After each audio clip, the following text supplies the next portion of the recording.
Okay, welcome guys. Today I will discuss what is physics.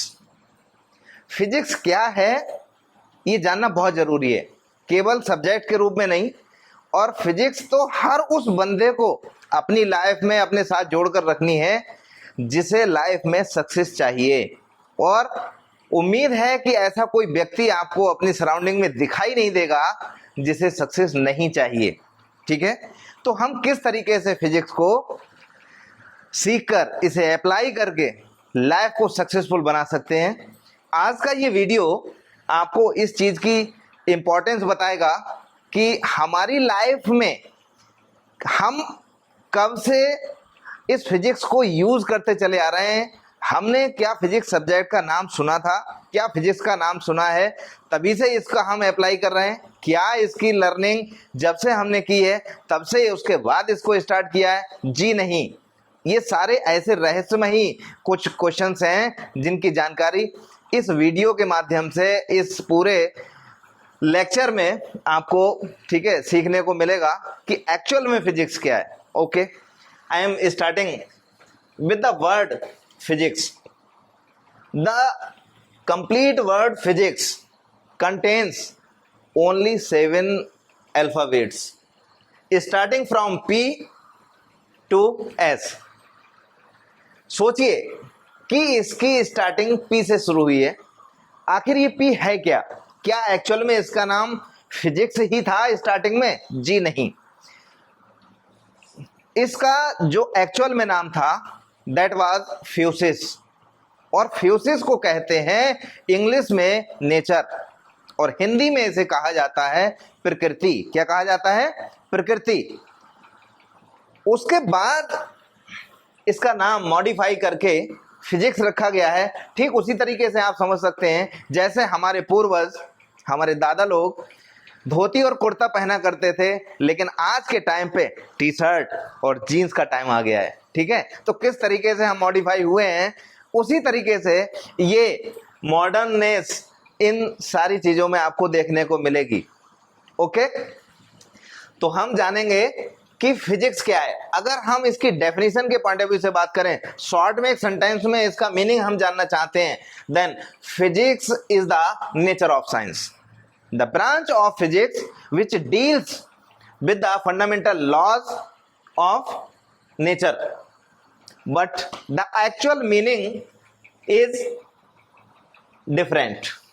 कैसे समझना है वो समझिए। पी क्या है? पी, ये जो पी अल्फाबेट है ये बहुत सारी चीजों को बताता है। कैसे? सबसे पहला इंपॉर्टेंट अल्फाबेट एक अच्छे से हमारे लाइफ के इंपॉर्टेंट वर्ड को जन्म देता है जिसका नाम है पंचुअलिटी। पंचुअलिटी क्या है? पंचुअलिटी एक ऐसा शब्द है जिसे इंग्लिश में कहते हैं रेगुलरिटी।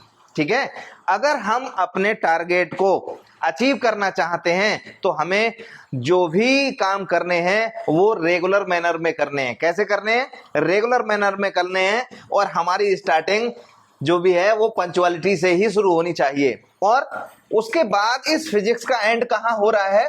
एस पर। S stands for success.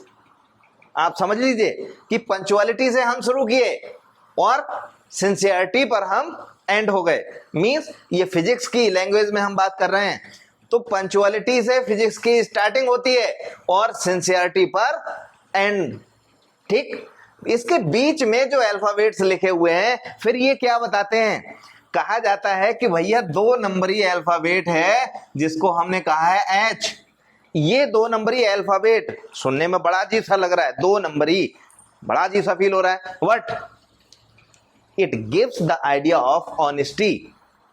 अगर हम कोई भी काम पंचुअलिटी के साथ ऑनेस्टी जोड़कर करते हैं तो definitely I will get success and you will further get success. ठीक है, तो इस वर्ल्ड में कोई भी व्यक्ति जो भी सक्सेस पा रहा है समझ लीजिए कि उसने फिजिक्स को कहीं ना कहीं यूज किया है। बिना फिजिक्स के एप्लीकेशन के कोई भी व्यक्ति सक्सेस नहीं पा सकता। जरूरी नहीं है कि केवल सब्जेक्ट में ही सक्सेस पानी है, लाइफ की सक्सेस भी इसी से जुड़ी हुई है। वो कैसे? दूसरी तरफ हम जाके अगर बात करते हैं तो P gives the idea of planning. P gives the idea of planning and S again gives the idea of success. If we start any of the target, any of the mission with proper planning, then definitely you will get the success in your life. ठीक है, इसका मतलब है कि P से लेके S तक की जो जर्नी है बहुत ही इंपॉर्टेंट है. अगर P ही एब्सेंट हो जाएगा तो सक्सेस का मिलना नामुमकिन है. इसके साथ ही साथ हम ये देखना चाहते हैं कि ये फिजिक्स एक्चुअल में नंबरिंग सिस्टम के हिसाब से कैसे एक्सप्लेन होती है. इस फिजिक्स का एक्चुअल में जो नंबर आता है उसके बेस पर ये आती है. इसकी परसेंटेज निकालते हैं तो 99%. 99 का मतलब है कि ये जो नंबर है, ये जो डिजिट है 99 की, ये क्या मैसेज देती है हमको. कैसे हमने ये निकाला है ये 99, वो समझ लीजिए. जैसे ABCD हम लिखते हैं, क्या लिखते हैं?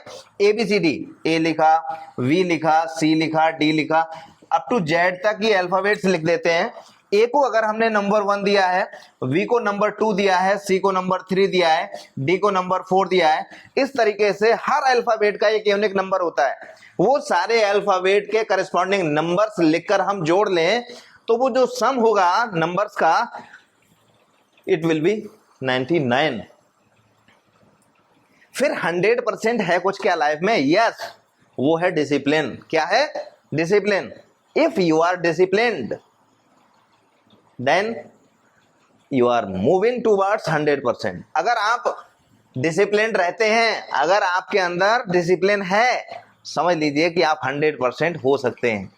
और 100% से ऊपर भी क्या कोई नंबर हो सकता है? यस ऑफ कोर्स, क्यों नहीं. अब 100% से ऊपर केवल एक ही सोर्स है एनर्जी का जो आपको 100% से भी ऊपर ले जाकर दिखा सकता है. That is called blessings of your parents and blessings of your God. वो कैसे?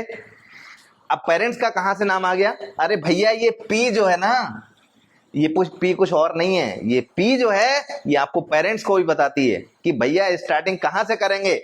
अगर आपको अपनी लाइफ की शुरुआत करनी है, वरना आप खुद ही समझदार हैं कि आपकी लाइफ की शुरुआत हुई कब से और कहां से. वो कोई और नहीं, वो आपके पेरेंट्स ही तो हैं जो आपके लाइफ के जनक हैं. तो उस कंडीशन में आप समझ लीजिए कि बिना पेरेंट्स के सक्सेस पाना नामुमकिन है. तो पेरेंट्स के साथ ही सक्सेस 100% पाई जा सकती है. अगर डिसिप्लिन भी अगर कुछ रह जाता है कम, तो वो एक ऐसा फैक्टर, हमने कहा ना कि 100% से ऊपर कौन ले जा सकता है, तो 99 में वो एक अजीब सा फैक्टर आपको मिलेगा जो आपको 100% ले ही जाएगा, उसको कर ही देगा. तो भैया, पेरेंट्स का आपकी लाइफ से दूर होना, इसका मतलब सक्सेस विल बी मिसिंग. ठीक है ना, वो कहीं ना कहीं मिस हो सकती है. तो मैं बस एक ही मैसेज देना चाहता हूं कि फिजिक्स लाइफ की अगर आपको समझनी है तो भैया इसकी स्टार्टिंग आपको पेरेंट्स से ही करनी होगी. ये कैसे हम जाने कि जो बात हम बोल रहे हैं वो सही है या खराब? तो हम बस इसके लिए एक ही सेंटेंस बोलना चाहेंगे कि वो मकान बेकार जिसमें रूफ ना हो, और साइंस की वो ब्रांच बेकार जिसमें प्रूफ ना हो. कैसे? हमने लिखा रूफ. रूफ का कहा जाता है छत. ऐसा मकान जिसमें छत ना हो तो भैया ठंड के दिनों में ऊपर से पाले से कौन बचाएगा? बरसात के दिनों में आपको भीगने से कौन बचाएगा? गर्मियों में आपको धूप से कौन बचाएगा? बिना छत के कुछ बचाने वाला नहीं है.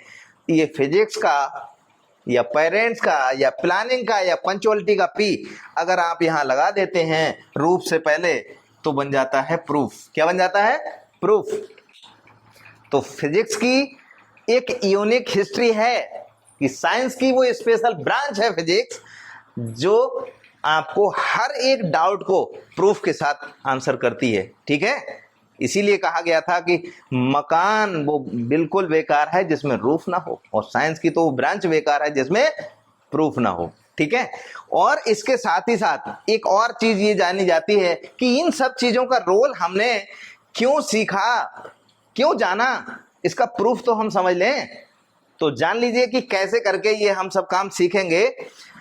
देखिए, फिजिक्स जो है एक्चुअल में वो फिजिक्स वो टॉपिक, सब्जेक्ट्स और ये कंटेंट्स को अपने साथ जोड़कर रखती है। जैसे बचपन में एक बच्चा होता है, ठीक है, वो अपनी माँ के साथ जब गोद में रहता है तो शांत रहता है। जैसे ही उसकी दादी माँ या बाकी के कोई घर के और मेंबर उसको गोद में ले लेते हैं तो वो एकदम से चिल्लाना शुरू कर देता है। वो बच्चा जिसे बोलना नहीं आता, वो बच्चा जिसे कुछ समझना नहीं आता, लेकिन वो सिर्फ रोना जानता है। तो बॉडी से अलग होते ही किस तरीके से वो पहचान लेता है कि हम अपनी माँ के पास नहीं हैं, किसी और के पास हैं। तो जान लीजिए कि फिजिक्स का कौन सा ऐसा सेक्शन है जो उसको वहां अप्लाई करने पे मजबूर कर रहा है। वो बच्चा फिजिक्स अप्लाई कर रहा होता है जिसे बोलना नहीं आता। कैसे?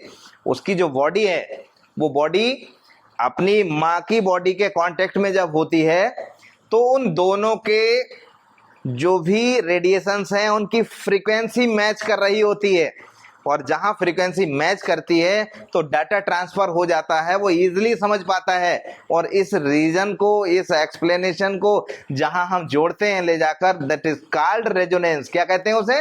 रेजोनेंस। ये रेजोनेंस कहा जाता है, ठीक है। और इसी तरीके से समझ लीजिएगा कि एक वो बच्चा जो थोड़ा सा और बड़ा हो जाता है, अब वो केवल इतना पहचानना जानता है कि हाँ भाई, हम, ये हमारी मम्मी है, ये हमारे पापा जी हैं, ये हमारी दीदी है, ये हमारा भाई है, ये हमारे चाचा जी हैं, ये हमारी बुआ जी हैं। बाकी सबको पहचानता है, दादी दादा को पहचानता है, नानी नाना को पहचानने लगता है सिर्फ। तो बाकी फर्स्ट बर्थडे पर जो लोग गिफ्ट लेकर आते हैं, उस गिफ्ट में से कोई एक अच्छी सी गाड़ी जो उसको बहुत पसंद आती है, हमेशा उसी के साथ खेलता है। जब वो उसके साथ खेल रहा होता है तो एक दिन क्या होता है कि उसकी दीदी उसको ले जाती हैं घुमाने के लिए, और उसके बाद में जहां वो एक्चुअल में बैठता था वहां से वो गाड़ी उसका छोटा कोई घर का मेंबर उठाकर दूसरी जगह ले जाता है। जैसे वो आके वो बच्चा वहां बैठता है तो देख लेता है, भैया ऐसा था कि गाड़ी यहीं रखी थी और वो गाड़ी गई कहाँ को। इसका मतलब समझ रहे हैं क्या है? इनडायरेक्ट वे में आप समझिए कि उस बच्चे ने फर्स्ट लॉ ऑफ न्यूटन, जिसे लॉ ऑफ इनर्शिया कहते हैं, वो अप्लाई कर दिया। वो कैसे? उसे मालूम था कि ये खिलौना यहां था तो यही होना चाहिए था, जब तक कि इसे किसी ने हटाया नहीं है। इन अदर वर्ड्स आप कह सकते हैं कि ये कोई भी बॉडी जब तक रेस्ट में है तब तक रेस्ट में ही रहेगी, और जब तक मोशन में है तब तक कांस्टेंट रहेगा उसका मोशन, अनटिल और अनलेस जब तक कि उस पर कोई फोर्स अप्लाई ना किया जाए। तो वो छोटा सा बच्चा किस तरीके से साथ फिजिक्स से एंजॉय कर रहा होता है। तो फिजिक्स के लिए आपको 9th 10th 11th 12th graduation या पीजी की जरूरत नहीं है। छोटे से बचपन से ही फिजिक्स को आप अप्लाई करना शुरू कर देते हैं। ये है फिजिक्स एक्चुअल में। चलिए एक एग्जाम्पल को हम आपको समझाते हैं देखकर कि क्या होता है एक्चुअल में, कैसे हम एंजॉय कर सकते हैं। देखिए, फिजिक्स को सीखने के लिए केवल शब्दों की जरूरत नहीं, किताबों की जरूरत नहीं, हमें सीखना है कुछ कर कर। हम अपनी सराउंडिंग से सीखेंगे। तो कोई एक वॉलेंटियर इधर आए, जरा कुर्सी पर आके बैठे, इधर यहाँ आइए, जरा बैठिए। देखिए, ये आप बैठ गए ना, और बैठने के बाद जरा आप उठे हैं, आप उठें, आराम से उठ जाएं, कोई दिक्कत नहीं, ठीक है। कोई कुर्सी में कुछ ऐसा चुंबक तो नहीं लगा है? ओके, फिर बैठे। Good, very good. फिर से उठ के देख लीजिए एक बार। अच्छा, देयर इज नो प्रॉब्लम, ठीक है, बैठिए, आराम से बैठना। बस कंडीशन है ये, हमने लिया है एक स्केल। क्या लिया है? अब देख रहे हैं छूकर, ये कोई देखो, छूकर देख लो, इसमें कोई करंट वरंट नहीं लग रहा है, कुछ ऐसा कुछ है तो नहीं? ओके। अब बस क्या है कि ये आपकी बॉडी से टच ना हो, ये आपकी बॉडी से टच ना हो, हाथ आपकी कुर्सी से अलग हो जाएं, और बस आप उठकर मुझे दिखा दीजिए। जी, ये उठ नहीं पा रहे हैं, किसकी वजह से? स्केल के केवल करीब आने से। समझ लीजिएगा, किसके करीब आने से? स्केल के करीब आने से। फिर से उठ के दिखाइए। अच्छा, लोग स्केल हटाया, फिर से उठ गए। भैया, इस स्केल में ऐसा क्या है जो इनको उठने नहीं दे रहा है? चलिए दूसरा एग्जाम्पल और करते हैं। कुर्सी हटा दीजिए। जैसे हमने कहा कि इस तरीके से आपको खड़े होना है, दीवार से लगकर, ठीक है, दीवार से लगकर खड़े हो गए, और हम कहें कि इस पैर को ऊपर उठा दिए, आप पैर को उठा लिए। अब दूसरा इधर का जो दीवार से दूसरा वाला पैर है, आप दीवार से चिपके रहेंगे, और दूसरा पैर उठाइए, तो इस तरह से आपको उठाना है, ठीक है। तो देखते हैं कि आप उठा पाते हैं कि नहीं इजिली। क्या कुछ ऐसा है, बिल्कुल दीवार से मिल जाइए। आइए आगे बढ़ के थोड़ा सा, हाँ दीवार से, दोनों पैर दीवार से मिलाओ, बिल्कुल ये दीवार से सटा दो, घुटना ऐसे ही, हाँ हाँ ठीक है। अब वो पैर दीवार वाला उठाओ जरा, वेरी गुड, शाबाश, ठीक है। वो पैर ना हिले, दीवार से मिला के खड़े होकर दी, गट्टा दीवार से मिला रहे, ठीक है, नीचे मिला लो। अब ये पैर जरा उठा के दिखाओ, नहीं उठ पा रहा है, ये नहीं उठ पा रहा है। आप समझिए दीवार ने क्या लगा दिया, देखें कुछ तो नहीं है भैया। ओके चलिए बैठिए। हर वो कॉन्सेप्ट जो यहां आपने देखना शुरू किया, ये कुछ हमने यहां कोई मैजिक नहीं है, क्या नहीं है, मैजिक नहीं है ये, ठीक है। तो मैजिक ना होना या मैजिक की प्रेजेंस यहां दिखाना कुछ नहीं है, केवल फिजिक्स की वो घटनाएं हैं जो एक्चुअल में आपको इन अपने कर्तव्यों से समझनी है कि आखिर ऐसा कौन सा कॉन्सेप्ट था जिसके कारण ये नहीं उठ पाए। ये जानेंगे आप, अगर रेगुलरली आप इसको वॉच कर रहे हैं तो इसके माध्यम से 100% आप सीख जाएंगे एक दिन कि ये कैसे हुआ और क्यों पॉसिबल हुआ। मैं उम्मीद यही करता हूं कि ये जानना आपके लिए बहुत जरूरी था, ठीक है, कि कैसे हम फिजिक्स को एंजॉय कर रहे होते हैं। तो लाइफ में एक चीज को और मैं कहना चाहता हूं कि nothing is impossible in this universe, because the word impossible says itself I am possible, ठीक है। With these words I am here to give a healthy message to you that you have to obey your parents, respect your parents, and respect your teachers and elders. Definitely you will be a successful candidate in this universe. Okay, well done.